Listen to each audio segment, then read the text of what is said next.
The fact that the education system is breaking is not the fault of ChatGPT, much that I loathe it. It is the fault of the education system. Hello there, this is 10 Minute Talks, where I talk for 10 minutes and I post whatever is usable. Education has been at an all-time low, at least in America as far as I'm concerned. I mentioned in a previous video that American literacy, especially between like the ages of middle and high school age, that's what, 10 and 17, is really terrible right now. People are reading several grades behind, and people don't feel the need or requirement to learn things anymore. They can always search and find things nowadays.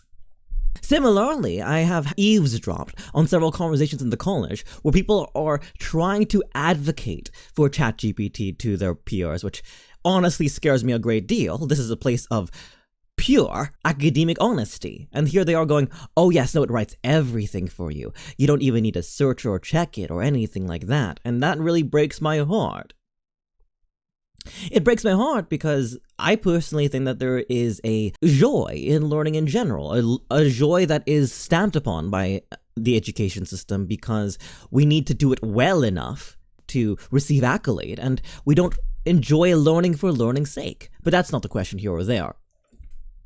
The reason that ChatGPT is so incredibly disrupting education, American education, is because American education is, let's be honest, not made very well. We have an entire generation, they're called Generation Z, who've finished the education system in America, and they did not learn, or they did not learn how to learn, but they learned how to game the system.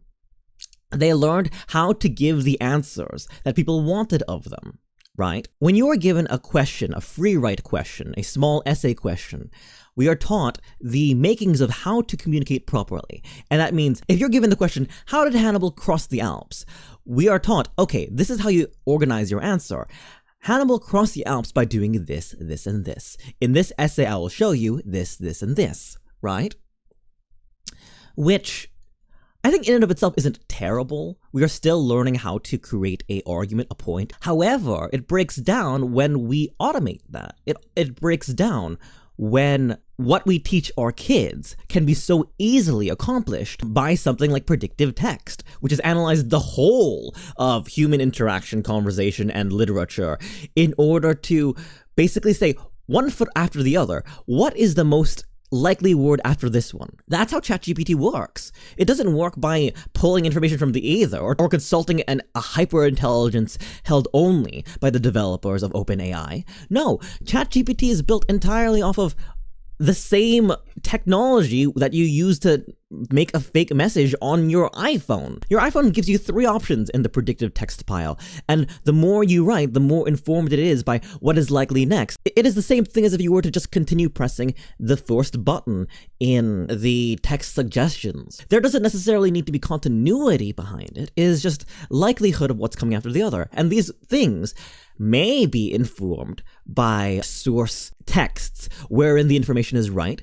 but in lieu of that information, AI will just wing it. When ChatGPT was originally coming out, I think this was the 2.0 or 3.0 model, I asked ChatGPT, hey, can you give me a queer reading of The Great Gatsby? And there have been really wonderful, incredible, creative papers you can find on JSTOR or other literary journals where you can definitely read Nick Carraway as a queer man, the way that he obsesses over Gatsby, either as a means of sort of externalizing an ideal of himself into Gatsby, or maybe it is just straight attraction. If you watch the movie with Leonardo DiCaprio and Tobey Maguire, it's very hard to deny the homoerotic tension. I asked the same question in ChatGPT just to see how good it is. I wanted to be impressed. And perhaps nowadays it can do a better response, but back in the day, the response it gave was, there is no reading. I'm sorry? There is a small tidbit in The Great Gatsby where Gatsby is seen essentially kissing everyone at the shindig at Myrtle's house, kissing everyone, including the boys. And you're telling me that there is no queer reading at all in The Great Gatsby? We hadn't taught ChatGPT that yet. In the same way that I could demand an argument from a growing student about a queer reading of The Great Gatsby and them not know because they've never considered it, ChatGPT didn't either. But the readings are there. It is, by means of literary analysis, a significant reading. But it doesn't have it all. Because AI does what we teach it to do.